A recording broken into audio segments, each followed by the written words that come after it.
Hey guys, what's up? Welcome back to the TheDazeScenario show. And today I'm going to review the Canon 55 by 255. Oh, excuse me, 250 millimeter lens. Uh, this is a telephoto zoom lens by Canon for any DSLR cameras that they have. I totally recommend this lens if you're in the market per se right now for a telephoto lens, and you really don't want to, or you really can't at the moment spend the super huge amounts of money on the higher end levels of this. You can get this particular model for around $231 on Amazon right now. Now, some slight differences between this lens and this lens and the kit lens per se. Of course, obviously, the major extension from 18 to 55 to 55 to 250. That's the obvious one. But another would be the Fstop of this lens, which is 4 to 5.6, whereas the kit lens is 3.5 to 5.6.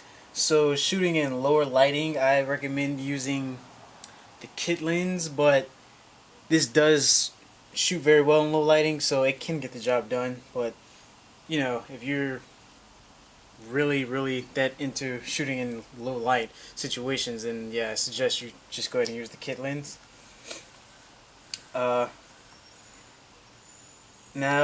like the hyper like the higher end models, this is created with the magnesium alloy right here, like the internal parts. But like the kit lens that you guys have, the zoom ring and the focus ring are made of like a rubbery plastic type of thing, whatever. And the focus barrel right here is also made of plastic, but it is feels fairly strong. So confident that it wouldn't break, of course. But there's a warranty, so yeah, you guys probably should get that as well. But I love the weight of this. It's about 15.4, I believe, 15.4 ounces. So it's fairly lightweight. I mean, in a camera bag, of course, you wouldn't know the difference. It just feels light as can be. Now, for those of you who don't really know, I recommend like the kit lens, which is the 18 millimeter by 55 millimeter. That's mainly for everyday use, for those great close-up pictures, the fast action, or birthday shots, or like for what I use mine for currently today, like just shooting little short videos that are up close and personal. Whereas for this lens, it's more of the very far away, like school plays and you're like in the back, or medium, somewhere around there. You just want like that perfect up close shot of your child or some person. It's good for scenery, vacation, Hawaii, stuff like that, or birds that are far away, you know, things like that, for those kind of pictures.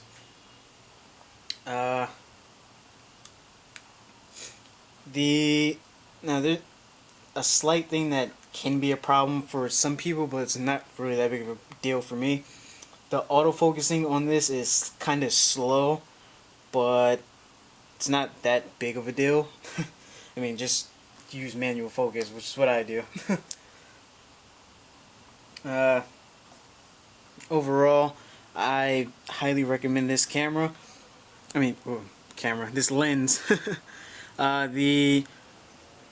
Now back to what I was saying about the far away shooting. I mean, you can get up close shots with this. The closest you can get is, let me go ahead and focus this in for you guys. Never mind, the light's in the way. But yeah, anyway, the closest you can get with this is about 3.6 feet or 1.1 meters. Another cool thing about this would be the handy dandy focusing ring.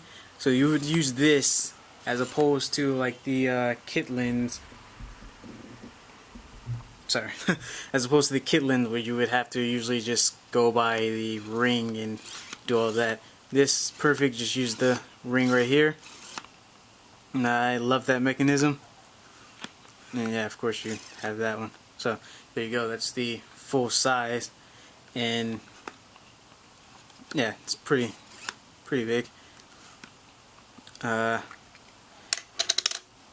and right now on mine I currently have a, who's this by?